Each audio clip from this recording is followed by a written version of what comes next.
of the people expressing them and are not necessarily those of Fresh Air Incorporated, its staff, or its board of directors.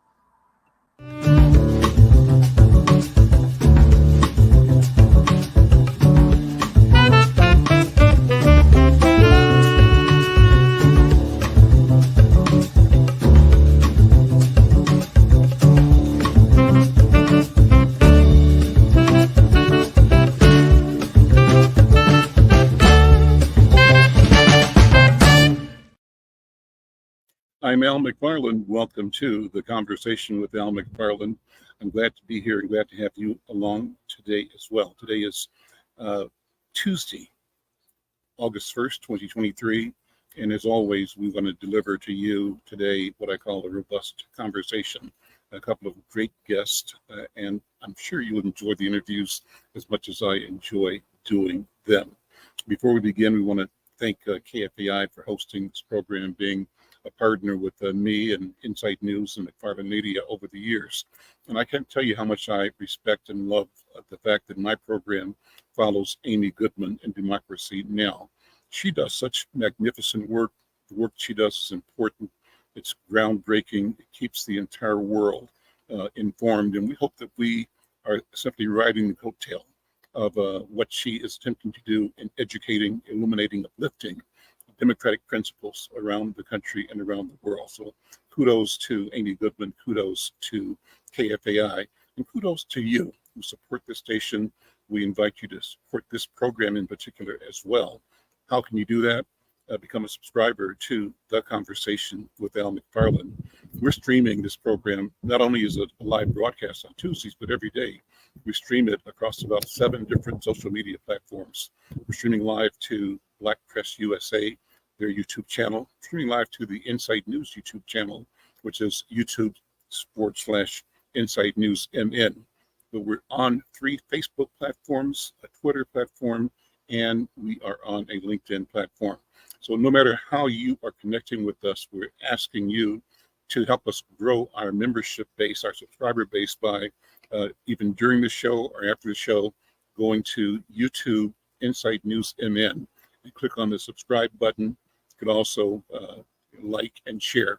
We want to grow to 1,000 subscribers. We're about halfway there, and each subscriber counts. So let me count you as one of our subscribers as well. We also want to begin, as we often do, reminding people that we want to join the Minnesota Department of Health, encouraging our communities to be COVID aware. We're partnering with them to remind our community that risks still exist. So we have to continue to follow the COVID-19 protocols, like washing your hands, like staying aware and prioritizing prevention. The idea is that together we can create awareness, we can encourage testing, and help everyone stay healthy. So with that, let me invite you to enjoy the show. And remember, get well and stay healthy. Well, we often lead to with a hot topic every program. And today we have one that's important. I'm pleased to share with you. There's a Minnesota connection here as well. The hot topic is one that's at insightnews.com, a story by Stacy Brown at the National Newspaper Publishers Association. And it's a story that talks about the President, Joe Biden, his tribute to Emmett Till, and also the fact that in doing this tribute to Till, he's acknowledging the vital role of the Black press in the civil rights movement. And the piece that Stacy Brown wrote, I'll just share a little of it. A nice picture of the president and his decision to establish a national monument, which is being hailed as a crucial activity in acknowledging and preserving the painful history of racial violence in the U.S. Stacy writes, recognizing the country's painful racial history and honoring the legacy of Emmett Till, President Joe Biden signed a proclamation designating a national monument spanning 2 states to memorialize Emmett Till and his mother, Mamie Till Bradley. A distinguished audience included Dr. Benjamin F. Chavis, Jr., President and CEO of the National Newspaper Publishers Association, NNPA, as well as several members of the Congressional Black Caucus, including Chair Stephen Horsford, Minority Whip James Clyburn, and Mississippi Democratic Leader Benny Thompson. So, in summary, it reminds us that Tills, a 14-year-old Black teenager from Chicago who was murdered in a town called Money, Mississippi on August 28th, 1955. He was murdered after being accused by a white woman of whistling at her.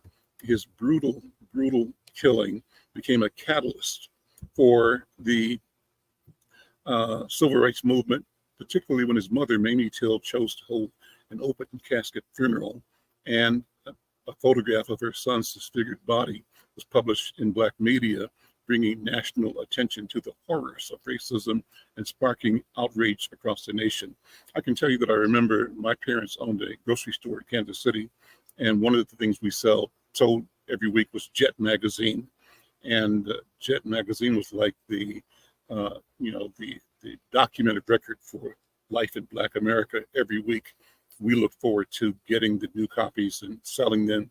We sold them out every week. People wanted to know about our people as told by our people.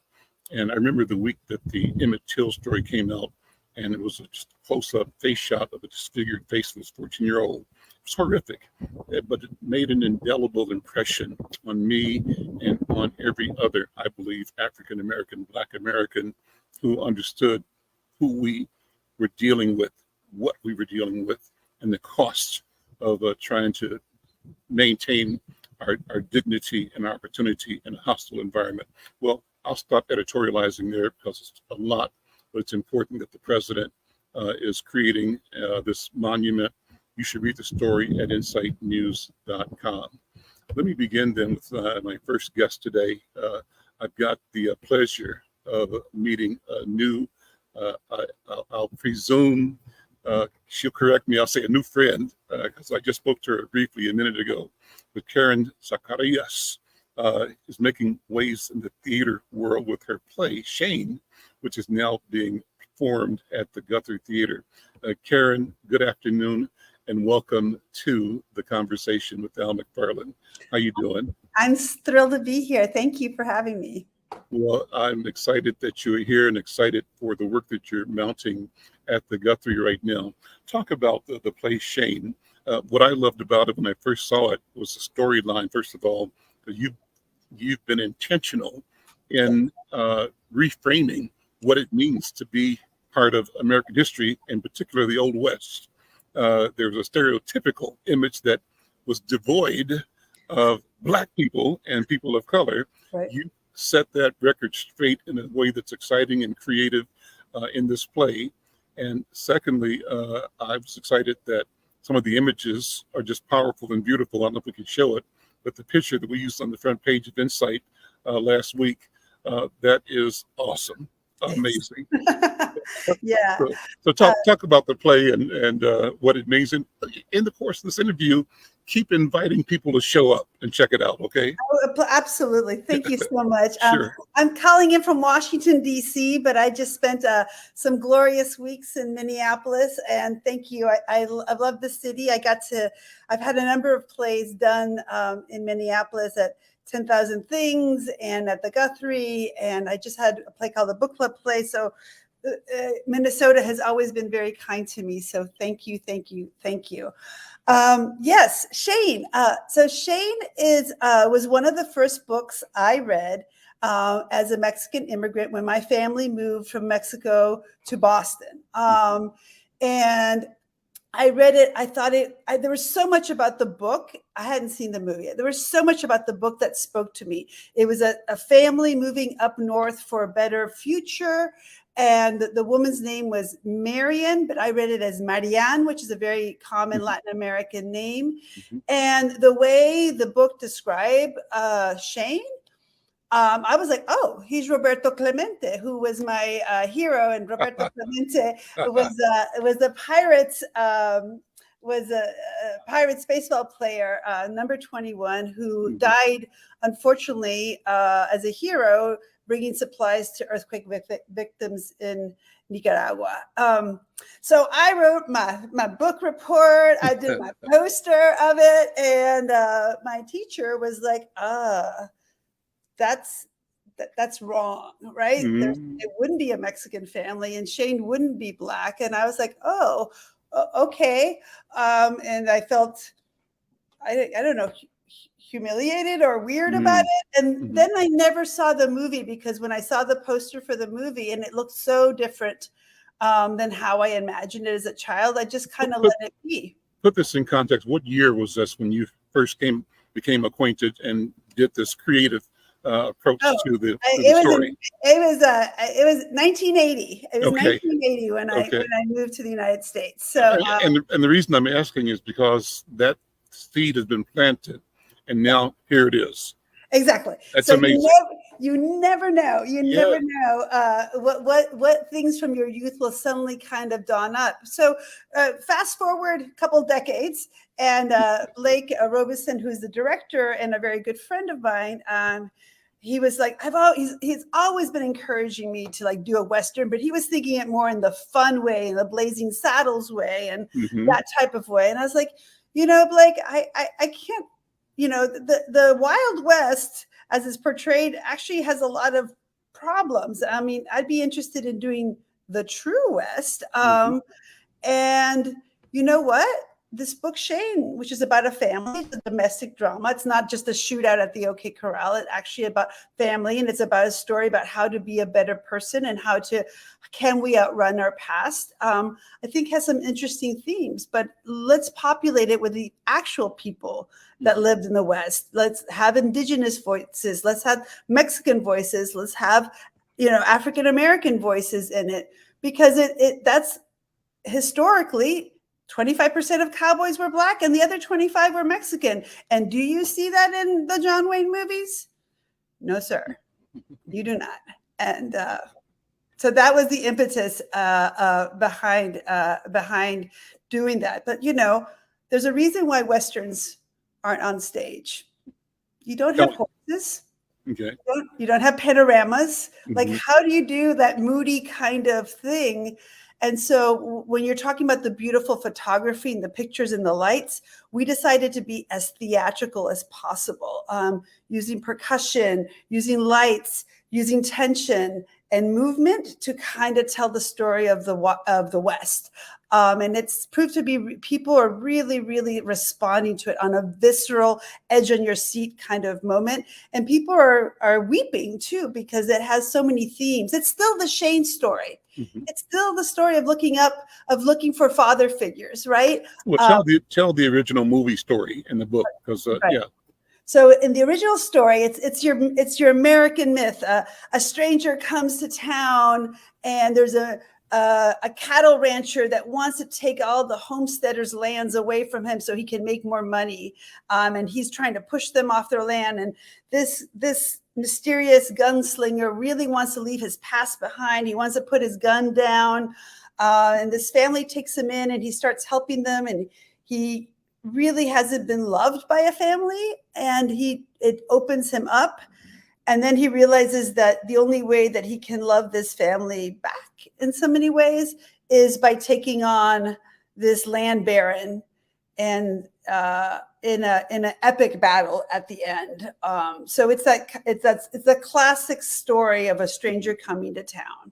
And there's a little boy that looks up to him, and a little boy who's looking at all the men in this story and trying to decide what kind of man he wants to grow up to be. And as the mother of a son, that was a really interesting touching point. We talk about toxic masculinity, but I think the story of Shane has a lot of positive masculinity side by side, to seeing how these men are managing these situations. And there's a very strong female protagonist in it too.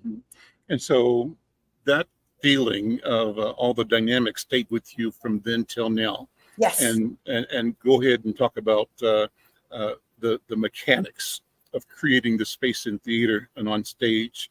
And where do you go from here with that?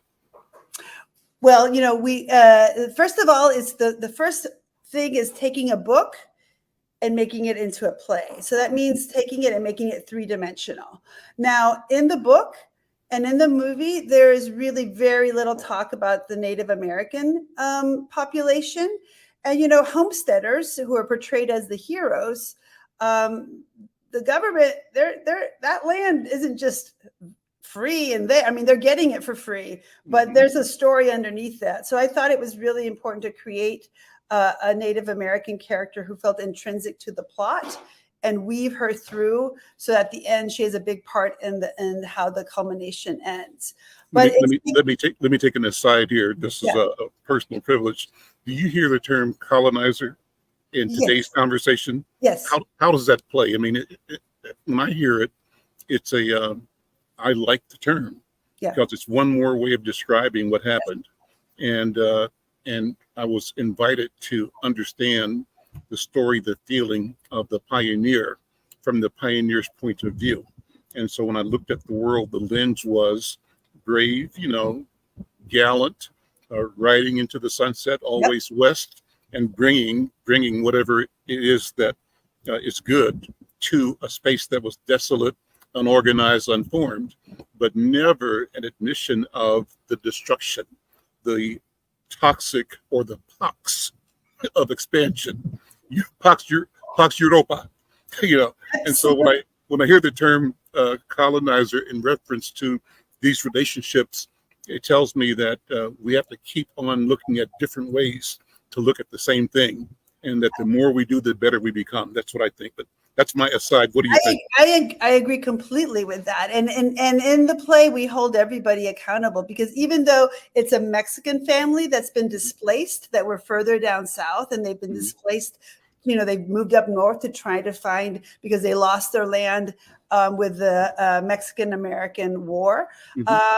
That doesn't mean that they're not taking something from somebody else. So, you know, it's complicated. The story gets complicated because the Mexican family is also indigenous, but not willing to admit it.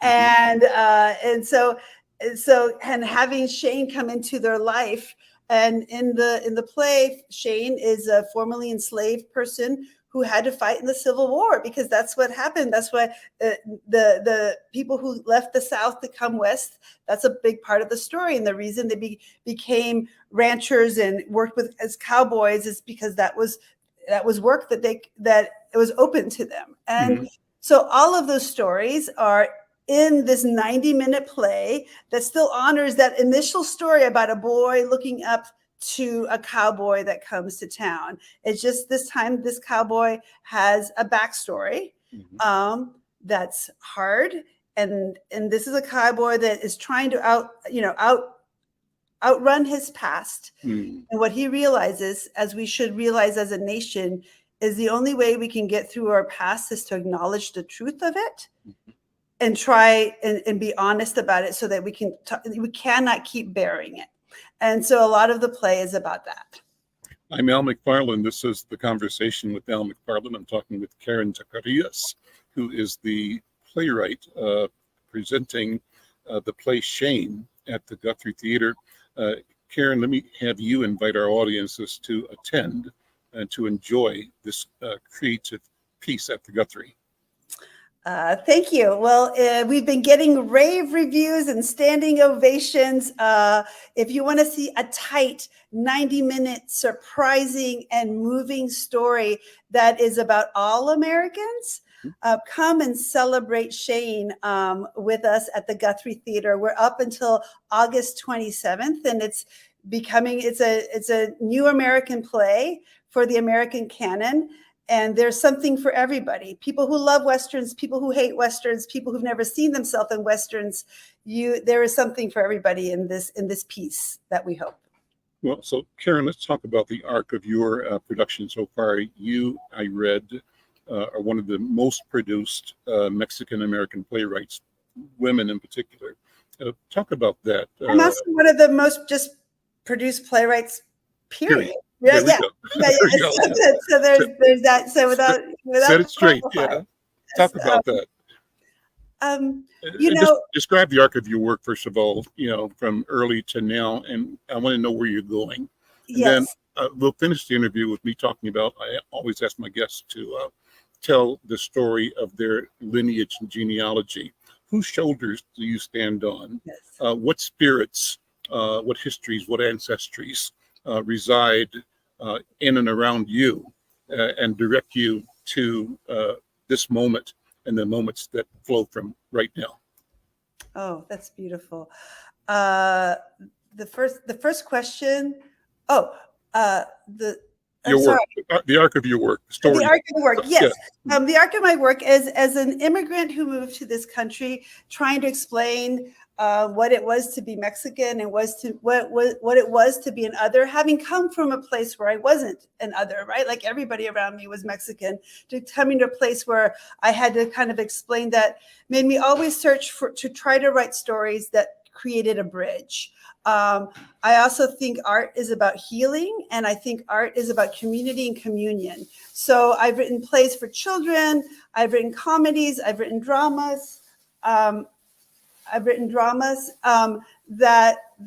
all of them are about trying to talk about the human condition and celebrate differences and commonalities at the same time. So I started an organization called Young Playwrights Theater, where we teach playwriting in schools here in DC. And I started an organization called the Latinx Theater Commons, which is for people in the theater world that want to come together and celebrate new stories for a new America.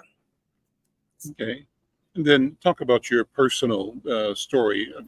Here's the way I say it. Who's your mama? Who's your daddy? You know, yeah, for who's sure. your grandpa? Yeah. But talk about the lineage.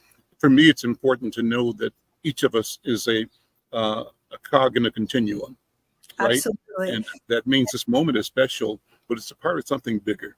And we're enjoying it and occupying it right now. Oh my goodness. We need to sit down and have a nice cup of coffee, because I so believe in everything you're saying. I'm Karen Zacarías. I'm the daughter of Fernando Zacarías, who is born in Mexico. He is a public health doctor, and a Danish woman named Annette Nurlund, who was a nurse. My father was interested in socialized medicine as a Mexican, and he went to Denmark and learned Danish and socialized with the nurse that became my mom. And she moved to Mexico without having ever seen a bean or tortilla. She did a great adventure. Now, my father's father was born in Lebanon. And he was born from a 14-year-old Lebanese woman who used to live in Uruguay, but was sent to Lebanon to find a husband, found a husband. And when the Ottomans were moving in, they moved to Mexico because the Americas were all of that. And my Mexican grandmother is half indigenous. She's from the Tarahumara Indians in Mexico, and half Spanish. So that was Erlinda Bustos, was my grandmother. And on the other side, the Danish family, we thought they'd just been Vikings forever, but we did a 23andMe, and I guess they've been more exploring around the world, as we know, also as colonizers. So there's some interesting deviations in there, some Irish and all of that. But yeah, I'm your typical Mexican, Lebanese, Danish girl. Wonderful. So where does the work go from here? What is driving and pulling you into the future? What hope or what fear? Well, first of all, we hope Shane has a really robust life. There's a lot of theaters interested. There's some places in New York City that are interested because they've seen the great notices at the Guthrie, and the Guthrie and Cincinnati Playhouse are such respected theaters that people are like, whoa, if this getting this kind of attention here, we need to start looking at that. And other places that I'm writing I have a play that is called Destiny of Desire, which is about Mexican telenovelas. And that is scheduled to go to Broadway, my first Broadway play. So I might be the first Mexican woman on Broadway. We'll see. I'll believe it when I see it. But that's in March. And I'm writing a couple of new plays that that bring voices that haven't been on stage. So a band in Paraguay that live by a dump, and they make music using garbage. And I went down to meet them in Paraguay, and I'm writing a story about them. So. Pues mucho gusto en conocerle. Gracias, señora. Con usted, sí, y quiero que sabe, yo soy medio cubano, por eso he estudiado y aprendido español en la escuela superior, pero digo que ya estoy aprendiéndolo y me gusta usar este idioma bela, no sé cuál. No, señora Al, su acento es fabuloso, y Shane también es mitad cubano. Bueno. En la obra, our Shane es half Cuban. Como yo. Sí, como usted, y también habla español como usted. So, so I hope we can come celebrate all the ancestors that we all share, and those that we hope to hold hands with together one day. Super. Karen Zacarías, thank you so very, very much. Muchas gracias, señor Al. Until the next time. Adios. Adios. I'm Al McFarlane. This is The Conversation with Al McFarlane. Boy, what a wonderful interview. What a wonderful spirit, and a priceless moment in getting a look at the world that she is both observing and creating at the same time. So awesome. Well, let me continue, and I want to bring in a friend of mine, a colleague, a person I've known for a long time and worked with for a long time and continue to work with. And we've got two topics. One was our scheduled topic, talking about the ERC, the Employee Retention Credit that the federal government has made available to businesses. And the reason I have invited Silas Huston here to talk about that is that he's got a company that's providing that service to small businesses, or businesses, not small businesses in general. But we have an interest, he has, and I have an interest in making sure that businesses in our community, African-American, Black-owned businesses, know about the resource and avail ourselves of the resource. Of course, he's interested in assisting any business, any small business in particular, because too often, because we are so small and so focused and do the grinding every day, when opportunities come through that we don't hear about, or we hear about too late, or don't have the resources, the time, or the knowledge to take advantage of these assets and resources, he's here to help provide a solution. But the second thing, and it wasn't on the agenda, but it makes sense, I wanted to talk to Silas about his interest and my interest in discussing what today's change in the law about recreational marijuana means for Black community, for our community. So we're going to talk about that as well today. First of all, Brother Silas, good afternoon and welcome to the conversation. How you doing, man? I'm doing well. Thank you for having me. It's good to always, see you as always. Yeah, always. So let's talk about your company. First of all, your company is HBCI. Tell the company who you are and what you do. HBCI, pretty basic, stands for Houston Business Consulting, Inc. HBCI, we consider ourselves to be change agents, first and foremost. We help businesses grow and expand, work with businesses. They might want to buy a building, sell the building, expand their business. They might have to meet a new customer requirement. They may have an audit, things of that nature. So that's the primary areas that we serve. We help our clients solve problems is what we really do. And how new or old is that company? How long have you been in that field? Well, I myself have been in the field for, 30 years. HBCI in its current form has been around for 3 years. And so our office is in Minnetonka. And like I say, we provide a variety of different services, with the ERC being one of them that we are focusing on right now. Let me disclose that I've had a business relationship with you for years. You've been a valuable bookkeeping and business services company to McFarlane Media over the years. So publicly thanking you for the work you've done to help us get on track. And what we're talking about now, as a matter of fact, and trying to scale up, we're having conversations about how we both talk about and experience growing businesses that are ready to move to the next level. And that's kind of the focus of HBCI at present, as I understand it. It is. We really feel as though there are a number of businesses in our community that have gone through that maturity cycle and have really grown to the level of being major, large size, what have you. And they need to reorganize to be able to meet that next level of goal. And so typically when they do that, they end up having to turn to a consulting firm outside of our community, because that high level consulting, you can find a Black bookkeeper, you can find a Black accountant, but somebody to help you take that next generation escalation, to do that current assessment of your business, to look at your internal controls, your policies and procedures, to help you look at that succession planning, things, all of those types of things are the things that we specialize in.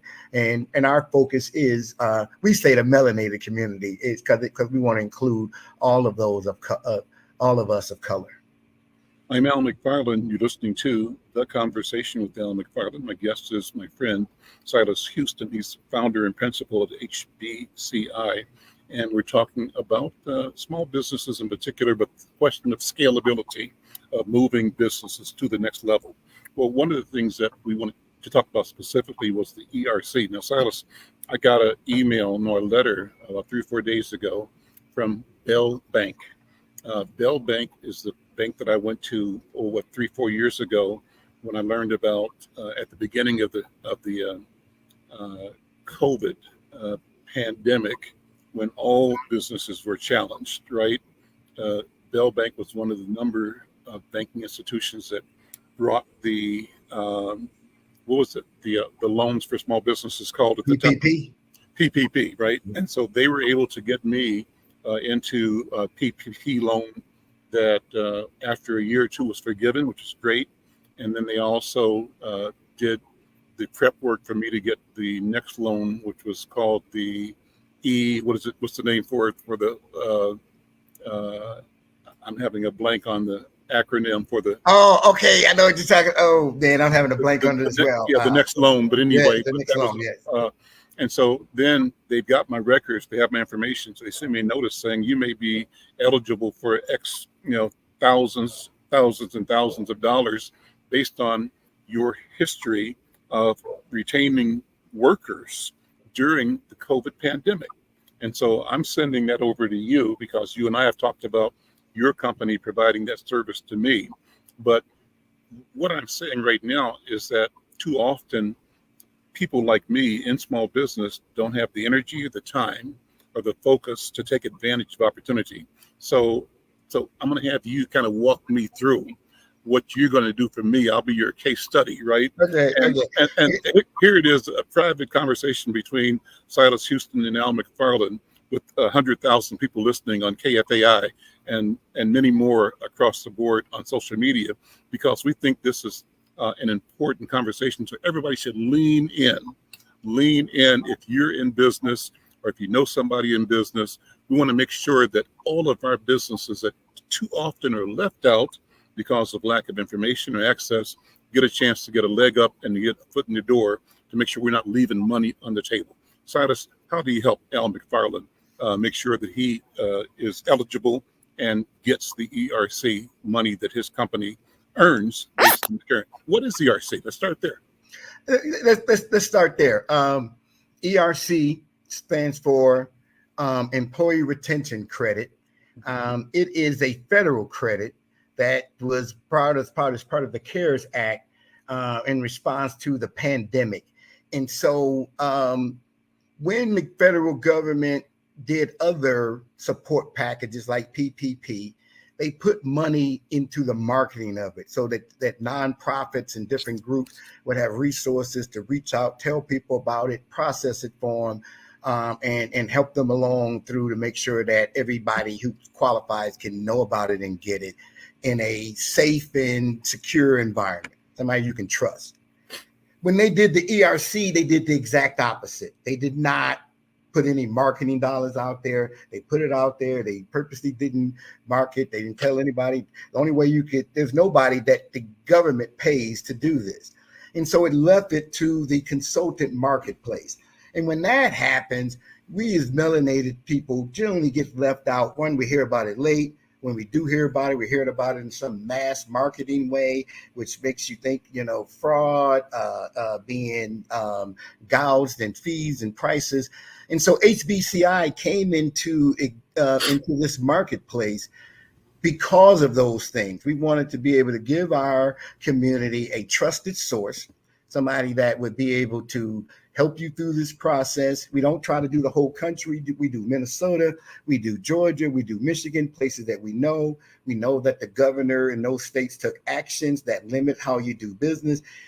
We know everybody was affected by the pandemic. So the question becomes, what are the actions that happen in the state that you live in by your governor that can qualify your business for the ERC? So if you live in a state where the governors did little or nothing, then it'd be tough for you to qualify. You probably only qualify on an income level only. When you live in states where a lot of actions were taken, then you can qualify not only income, but you can qualify for having a full or partial shutdown, and also for having a supply chain disruption. So all of those things take different forms in different areas. When you think about a supply chain disruption, it depends on what you're supplying in order for that supply to be disrupted. If you are a supplier of people, say you do a employment service or whatever, and then those people stop coming because of the pandemic and they're not available, then that supply of people was disrupted. Now you have a supply chain disruption. The same way if somebody was trying to get parts for a car and couldn't get them, then of course they had a supply chain disruption. Full or partial shutdown could mean that you shut down for a day, could mean that you shut down part of your business that you were doing and stopped doing. Let's say you had a restaurant and you had drive-through and dine-in, and because of the pandemic you had to stop the dine-in, but you kept the drive-through going and the takeout going, then that's still a partial shutdown because that was a significant portion of your business and you stopped doing that. Even if your revenue on the other areas went up high enough to compensate for that partial shutdown, it doesn't take away that partial shutdown took place. I could go on and on, but I say all this to say that HBCI, we have a very straightforward questionnaire for our clients to fill out. It's formulated for the state of Minnesota, for the state of Georgia, for the state of Michigan. Fill that form out. Takes you 30 minutes to fill this form out. This is a payroll tax, so that you need to have your 941s and your payroll information. If you have that information, our clients, it's taking less than an hour for them to give us the information we need to qualify them, provided they have those payroll records that we are speaking of. If you use a payroll company, ADP, Paycheck, somebody like that, you can always get the reports from them. And this credit is for 2021, and it's only for 2021. Everybody gets to get it one time, but everybody who had W-2 employees during that period of time has earned this money and should claim it. We look at it and thinks about a rare situation where you have a rising tide lifts all ships scenario, right? Everybody who had a W-2 employee likely qualifies, has this money coming, and should go and claim it. HBCI, we charge 6%. Other people out there charge 20, 15, 25. And our thing is to get people what they need. We give a full justification at the end that will give you everything you need if the IRS comes knocking on your door to justify the credit that we help you get. Let me disclose that we're on a public service channel. We don't talk business and prices here, but here we're talking about. No, you're okay. I think you're explaining, however, how the model works. I think you're not selling as such, but you are explaining. And our objective here is to have people learn about whether or not they should be thinking about, finding out if they're eligible. Because if they don't, they're leaving money on the table. And the reason we're having the conversation, Brother Silas, is that too often our people, marginalized people, think that everything is for them and nothing is for us. So we don't even try sometimes because we got so much, pressure every day, just trying to keep our doors open. So it's difficult. So that's why I think this conversation is important. And again, our aim here is to prick the ears of anybody that's in business, and particularly people of color in business who might or might not know that they probably, if they met these conditions during the COVID 2021 in particular, and had W-2 employees, they have money that is theirs that they should get. We want them to get their money. Is that correct? Yes. Let me add a couple more things, right? Yeah. Nonprofits qualify for the credit, so long as they have Mhm. W-2 employees. Churches qualify for the credit, so long as they have W-2 employees. Charter schools qualify for the credit, so long as they have W-2 employees. And the credit we're talking about is up to $21,000 per employee. And Why is it up to 21? Is there different levels per employee, or how does that work? So the way it works is that the credit is 70% of the first $10,000 that an employee makes each quarter. So it's 3 quarters, the first, second, and third quarter. So you can get up to $7,000 per quarter, or $21,000. So if somebody made $5,000, then you get 70% of the $5,000. Let's make this simple. So I have an employee in 2021 who maybe I'm paying $30,000 for the year. Let's say I pay him $40,000 a year. Yes. So theoretically, that's $10,000 per quarter. Yes. How does this work for me? I've got a $40,000 payroll employee, right? So what happens? So what happens is that you would then take the first 3 quarters, and you would get 70% of that 10,000, or $7,000 per quarter, or $21,000 for that employee. For that one employee. You're telling me I'm going to get a check or money, or is it a credit against future taxes? No, you're going to get it's called an ERC. ERC. You're going to get 3 checks in the mail. In this case, you get 3 $7,000 checks in the mail. So we have. And if I have 5 employees at that level, that's 100,000. I have to give this story. I had a gentleman who was referred to us. Now we have a referral fee that we give to encourage people to send people to let them know about. We're not talking business. We're not talking about that. But I'm just saying it came through a referral. So someone referred this person to me, knew that they had employees, knew that they what industry they was in, so they likely qualified. They talked to us and then stopped.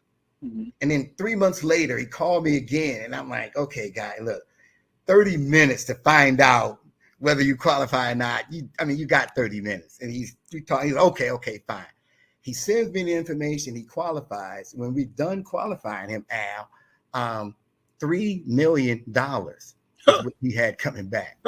$3 million, right? So people would be shocked when you have people that are, say, in the PCA business, things of that nature, where they have a high number of employees. A lot of times their margins are low. So their payroll is the biggest portion, their biggest expense by far. And so this benefits them because they get the benefit of paying that high payroll because they can get that $21,000 per person. Yeah. So you got people out there with 10, 15, 20, 30 employees that are really that are missing out on hundreds of thousands of dollars that they have earned. And the clock is ticking to this running out to its end. Well, it runs now through the end of 2024, as I understand it. So people need to get busy right now. Yes. This funding disappears at the end of 2024. Is that correct? Effectively it does. You're going to go into the first 2 quarters of 2025, but the rules change completely. There's no guarantee that you will receive the funds at that point. They become discretionary. Or the money may be gone. That's what I'm saying. Now there's no cap on the money being gone. Well, let me tell you, I was qualified for the, I'm trying to think of the name of the loan that I got, EIDL. There you go. EIDL. So I got a first loan from EIDL, and I'm a classic small business, entrepreneur, and everything for me has been a grind. I mean, from the day one, it still is a struggle. Struggle epitomizes what I've been doing. And maybe it's because of my own inadequacies or lack of information, lack of knowledge. But what I do have to offset that is a determination and a drive and persistence. And so those things keep me going. But, I got the EIDL, and then I got notification that they had additional funds for a second round, but there were some paperwork things I needed to do that I didn't get done and couldn't get done in time. So I lost out on probably an additional 150 or 75,000 of low interest loan working capital. And so why am I saying this? I'm saying this so that our listeners know that opportunities are there, but we need to connect with the kinds of resources that can make sure our houses are in order and that we can take advantage of things that are due us. And that's why what you're doing at HBCI is so critical. And what my role is, Brother Silas, as I said, to make sure that every Black business in Twin Cities and through my network, Black businesses in Georgia and Michigan are aware that they can use a resource like you or others to make sure that they have not left money on the table. That's how critical this is, and it's important, and it's real. It's right now. So let me do this. Take a minute, and let's put your information, let people know how to reach you at HBCI. We can also put it on the scroll, perhaps, but just tell it, first of all, Silas Huston, how do they contact you, by telephone or by email? They can contact me by telephone. My number is 612-251-4602. Say it again. 612-251-4602. Great. And then my email is Silas, H for my last initial, at hbconsultancy.com. Great. Thank you. Maybe we can put it in the chat or in the chart somewhere before the program's over. Let me switch gears. But first, I'm Adam McFarlane. This is The Conversation with Adam McFarlane. I'm talking with my guests and my friend Silas Huston at HBCI. And we're talking about just now the earned credit, earned retention credit. It's an important thing. But Silas, today, August 1, is a monumentally big day in Minnesota. Minnesota now joins some number of states around the country that have legalized the use of recreational marijuana. And you and I met a little while back ago. I've also had conversations with Bill English and others who are studying and looking at how do we both articulate and reflect and ensure the interests of the Black community are both identified and pursued and served in this groundbreaking legislation that takes what had been an albatross, particularly around the neck of Black people. How do we turn that inside out, upside down, and figure out the benefit? And the benefit is not just in consumption. The benefit is in the business of marijuana. So let's have you. I know you've been studying the law, what it means, and as you assess where we are today, how would you describe what the legislation is doing as of today? Well, it's like it's legal now, so happy legalization to everybody out there. I think that when we look at this, one of the things that struck me first and foremost was when a bill like this comes into play, it changes the lives of everybody within the state. And when we look at the melanated community, we really, when these things happen, we really need to be of a mindset of, okay, what does it mean for us? How is it going to affect us? I mean, there's the whole legal side of it. There's still going to be some legalization. There's the expungement of what's happening out there. There's the licensing part of it. There's the home use. There's the growing of it. I mean, there's so many different things that we really need to understand. One of the things to really understand is that this bill puts some provisions in there to right some of the wrongs that had happened within our community. So if you're somebody who was convicted of a marijuana charge, you get preference in license. If you're a family member of someone who is convicted of a marijuana charge, you get preference in license. If you live in any of the number of identified communities where heavy marijuana policing took place, these are pre-identified, not to be determined. You can go and see where they're at. There are communities. Then you also can get a preference in these licenses. But these licenses are going to be varied. They're going to be detailed. They're going to require a whole lot of information. And so what HBCI is looking to do is to first understand the bill as it's first presented, be able to break it down and bring it to our community and have people understand all the different ways that this affects us, all the benefits there, the risks there, the change in things such as how does it work for your employment if they've been drug testing, how would that work? How does it work if they, smoking or not smoking in your apartment? I mean, there's so many different things that we need to understand. But there's a number of ancillary businesses that's going to be created that will not require a license, that will be critical to the operation of this business. Everything from packaging of products to label making to all sorts of things that don't require a license, but do require some understanding, some forework, some preparation. And so we see a lot of opportunity so long as we're prepared, because the bill also calls for a certain number of licenses, right? One license for every 12,500 residents per county, not per city.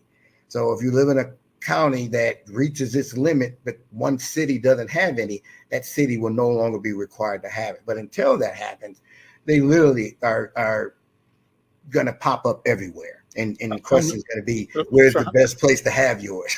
So the question is, how many licenses does that mean? I had talked to a couple of guests a few days ago, and the number of 25 licenses came up. And I had the impression they meant 25 for the whole state, which is not very many. That's totally not correct, right? That's totally not correct. That's totally not correct. So you start off with the fact that when people maybe they meant 25 licenses in Minneapolis alone. I don't, right? There's got to be one for every 12,500. Right? So how many people in Minneapolis? 300,000. 300,000, right? So that's a lot. Yeah, that's a lot. A lot. That's a lot, right? And so. But then you got to think, when people are thinking about these licenses, they're only thinking about dispensaries, right? Mm-hmm. There's going to be a license for growers. There's going to be a license for manufacturers. There's going to be a license for people to distribute it. There's going to be a license for people where they can have a multi-site on-site. You can grow it, manufacture it, and somebody can come and buy it from you. Going to be a place where you can grow it and manufacture it, and people can come there and smoke it there, right? And play music. And so it depends on. Then you have conference. You can get a conference license where you can hold a conference and have people come and buy and sell it so many times per year. So with so many different types of licenses that there's going to be tons of them in all different areas. So 20. I don't know where somebody got 25 from. That there's. Yeah, any formula you look at will be way more than 25. What are the dangers? Two questions. As you do your examination of the impact of the law and the new opportunities associated with it, what does your informal research of the Black community tell you? Here's the reason I'm asking the question. We've got this strong historical kind of church-based attitude about alcohol and tobacco, which can extend to certain kinds of music, which can extend at an extreme to makeup and the kind of clothes you wear. I mean, there are gradations, right? Yes. So there's an extreme ultra-conservative core inside our culture that we know exists, and we have to recognize that views everything as a threat to the moral positioning of the individual and of society. But then there's the spectrum of people that are libertarian or liberal or progressive or moderate. And they have different awarenesses and understandings. How do you see the debate in our community? Are you hearing much at all about whether or not, or how to do that? How does it compare to us talking about alcohol, for example? Yeah, what I find is, first and foremost, there's a lot of closeted marijuana users. People have been using it for years, but didn't want anybody to know because of that, all of those things that you just said. Mm-hmm. And then there's a number of people who, since this has come up, have started to think, maybe I might want to try it. I got anxiety, I got back problems, I have a hard time sleeping, I have all these different things that we know that it's helpful for. And then you have those who, I always thought weed heads were a certain type, and now I got to get over that. I don't know how that's going to work, right? And it's not strictly an AIDS thing, but you find that the older folks in our community are having a harder time with, now you can just blaze up right there and nobody can call you, derelict, and you doing it. And so we got to work our way through that part so that we don't end up discouraging ourselves from getting into these opportunities out of some moral dilemma. I mean, there are people who own bars but don't drink, right? And so you need to think about it from that perspective. Separate the business opportunity from your moral thoughts about it, and whether you would take it or not has nothing to do with whether or not there's good business opportunities here. And that's the way we try it. That's why we're looking to take the lead in somewhat to bring information to the community about this whole thing, having us have a conversation amongst ourselves about what this means and how we go about it. So we're looking to bring in experts in different areas, legal experts, growing experts, all the different areas. They've been doing it in several places around the country. So we're going to be tapping into some of that know-how of how this thing is going to progress. We're in contact with the Office of Cannabis Management. They don't have a director yet. They're working through that process, but they're putting together a committee. We're looking to be on that committee, but we're looking to follow that process as these policies come. We're going to be in the forefront of bringing that information to the community so that you don't have to wait until they publish it. We'll be ready when it comes so that we can be at the front of the line, ready to meet those requirements. Are there estimates or guesstimates presently on the financial impact possible from the COVID industry here in Minnesota for the Black community in particular? Do you know? They don't break it down to the Black community, but they estimate within the first 3 years to do 1.7 billion, annually, and then to see that within 5 years grow to 2.5 billion annually. When you look at other states of similar size, those numbers make sense. It's going to be interesting with some of the things that Minnesota is doing, such as you can have up to 2 pounds at home. That's way more than any other state has done. So that I don't know how that might affect the total purchases that people make. You can have 3 ounces on you, which is also high. And so there's a desire to see Minnesota supply its own marijuana and not see it come from other states. So that could push our revenue numbers up as they count what money's made here. And so we'll see, but it's certainly in the billions. Okay. And then I think people are always concerned about children, young people. I've been hearing radio shows. What are you hearing about how we protect families and children, in particular young people? Because I think part of this obligation is to let everyone know that the law makes use of, possession of, selling to people under 21 illegal. Yes, it's still a felony. Mm-hmm. Yeah. So you can't. So they have rules as to how close to a school you can have a dispensary, those types of things. You're not allowed not allowed to consume in any open in any public space where children are present and playing. And so there's some rules that we need to understand, that you're just not going to be free to just smoke it wherever, to understand those nuances of when and where and how children play into it. The sale to children is the one area where the bill gets very strident. The rules are going to be tougher than they were and just selling in general before. And it makes sense because they're making it legal for the adults. And so selling it to children should have a harsher penalty, in the bill calls for that. Silas, listen, brother, thank you so much for this wonderful conversation, reminding people that ERC is available to us, and now reminding people that we need to figure out, pay attention, do the reading, go to the town hall meetings, do the research on the impact of the legalization of recreational marijuana, what it means for Minnesota in general and our people in particular. Silas, thank you so much for being here. Thank you so much for having me. All right. And before I close, I want to remind you all that we're partnering with the Minnesota Department of Health to invite our community to know that risk still exists around COVID-19. And in reminding you, we want to encourage you and all of us to follow the COVID-19 protocols. Simple things like washing your hands, like staying aware, like prioritizing prevention. And the idea is simple, that together we can create awareness, we can encourage testing, and help everyone stay healthy. We want you to get well, be well, and stay healthy. With that, thank you for being here today. Again, support, like, share, and be a part of this program. I'm Adam McFarlane. We'll see you next time.